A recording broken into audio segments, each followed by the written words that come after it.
Chicken ని కడిగేస్తాను.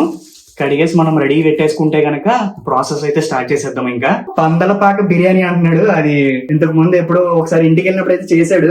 మళ్ళీ ఇవాళ మనం ప్రయోగం చేస్తున్నాము. మరి చూద్దాం. చికెన్ వాటర్ లో వేసి కొంచెం ఉప్పు వేసుకున్నాము. ఉల్లిపాయలు కట్ చేసాం బిర్యానీకి. ఇదేమో ఇప్పుడు కుక్కర్ పెడుతున్నాము బిర్యానీ చేయడానికి.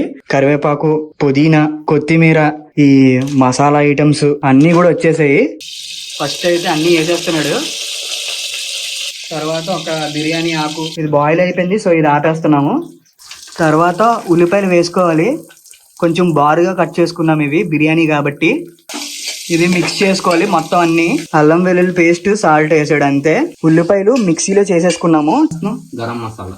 ఓకే, ఎలా చేస్తావు? స్పైసీయా నార్మలా? స్పైసీ అంటే నీకు బిర్యానీలో కారం ఏంటి? పందలపాక అసలు ఎక్కడ ఫేమస్? రాజమండ్రి నుండి వచ్చిందా పేరు? ఫైనల్లీ మన పందలపాక బిర్యానీ అయితే రెడీ. సూపర్ అండి. అద్భుతం అండి, అద్భుతం. నాకైతే ఫ్రై బాగా నచ్చింది, చాలా బాగుంది.